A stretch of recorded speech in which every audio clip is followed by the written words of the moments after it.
हम सभी प्रतिदिन अपना कार्य करते हैं तो कभी कुछ अधूरा रह जाता है, तो कुछ भूल हो जाती है, कभी कुछ हानि हो जाती है और फिर उस भूल, उस हानि के अनुभव की पीड़ा तले हम दब जाते हैं।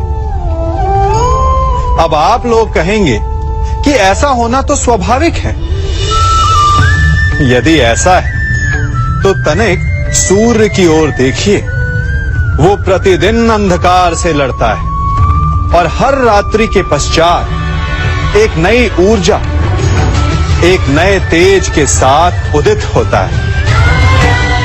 तो क्यों ना आप भी अपने जीवन की बीती पुरानी बुरी बातों को भुलाकर अपना प्रत्येक दिन नई ऊर्जा, नए जीवन की तरह प्रारंभ करें।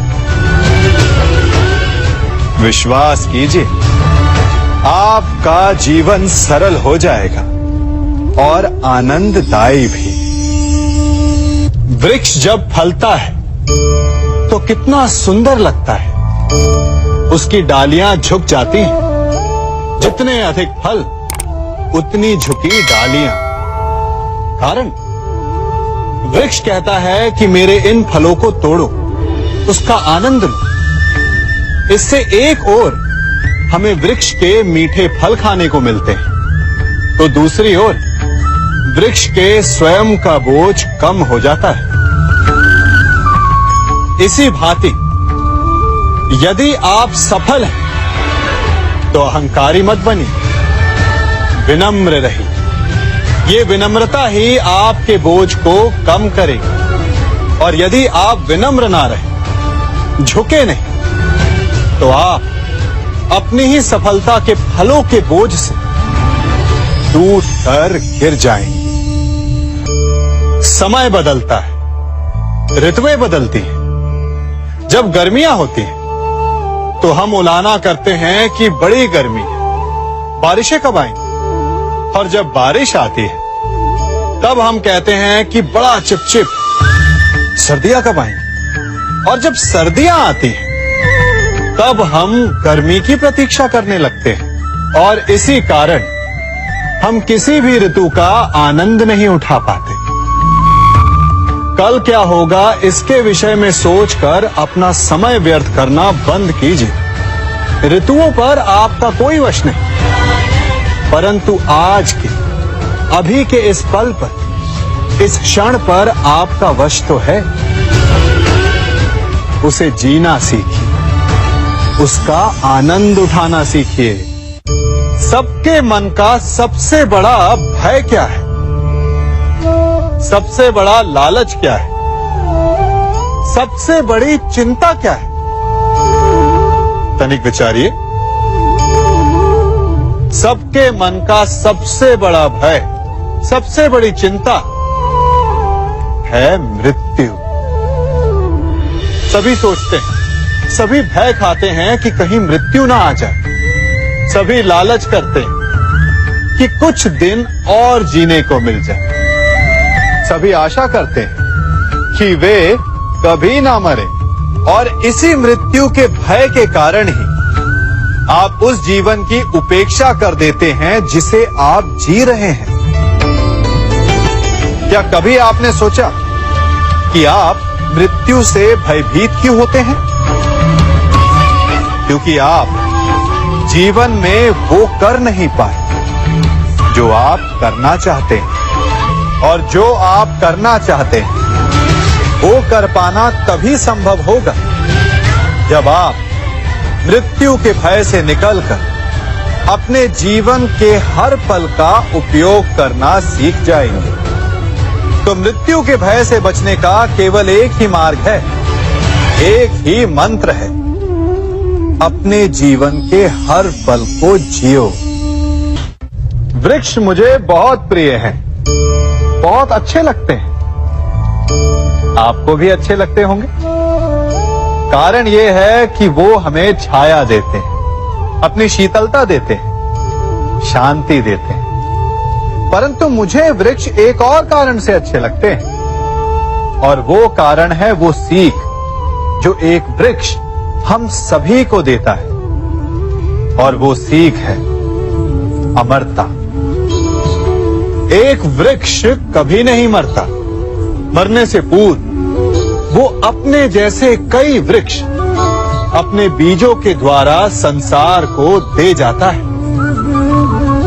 तो अमर होने का केवल एक ही मार्ग है, और वो है जो आपके पास है, वो संसार को दो।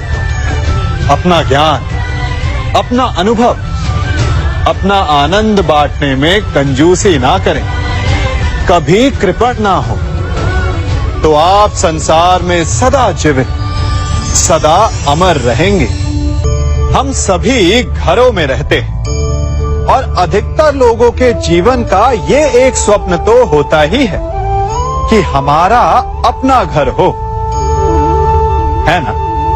और बड़ी अद्भुत बात तो ये है कि कुछ समय के पश्चात हम उस घर को विस्तृत करना चाहते हैं, उसका आकार बदलना चाहते हैं, उसकी रूपरेखा बदलना चाहते हैं, क्योंकि इसमें आनंद भी है।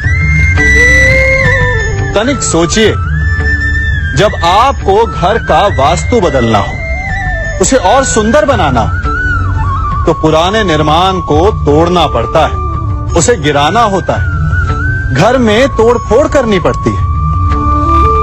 क्योंकि निर्माण के विज्ञान में टूटने का ज्ञान बहुत ही आवश्यक है। ठीक उसी प्रकार यदि आपके जीवन में समस्याएं, विपदाएं या बाधाएं आपको थोड़ा तोड़े, तो इसे संकेत समझिए कि आपके भीतर कुछ नया बनने वाला है, कुछ नए का निर्माण होने वाला है। और स्वागत करें इस नए निर्माण का, अपने जीवन के इस नए युग का। कभी वन में सिंह को अखेट करते देखा है? हमें लगता है कि सिंह तेजस्वी है, बलशाली है, तीव्र है, इसलिए वो अखेट कर पाता है। परंतु इस अखेट के दूसरे पक्ष को भी देखने का प्रयास कीजिए। सिंह अखेट तभी कर पाता है जब हिरण आस छोड़ देता है, जब वो भागना बंद कर देता है, जब वो संघर्ष करना छोड़ देता है। सिंह हिरण की मृत्यु नहीं चुनता, हिरण स्वयं अपनी मृत्यु चुनता है। ठीक उसी प्रकार असफलता हमें नहीं चुनती, हम असफलता को चुनते हैं। ये हम ही हैं जो आशा को छोड़कर संघर्ष करना छोड़ देते हैं और भाग्य का अखेट बन जाते हैं। इसलिए संघर्ष करना मत बंद कीजिए, प्रयास करते रहिए और सफलता आपकी मुट्ठी में होगी। जब घर में अंधकार छा जाता है तो प्रकाश लाने के लिए आप क्या करते हैं? दीपक ढूंढते हैं और उसकी लौ को प्रज्वलित करते हैं, और फिर अंधकार अपने आप दूर हो जाता है। अब आप कहेंगे कि इसमें कौन सी नई बात है? यदि अंधकार को दूर करना है तो दीपक की लौ को प्रज्वलित तो करना ही पड़ता है। यही बात तो समझने की है। यदि अंधकार से लड़ना है तो अंधकार का सहारा नहीं लिया जा सकता, उसके लिए प्रकाश की आवश्यकता होती है।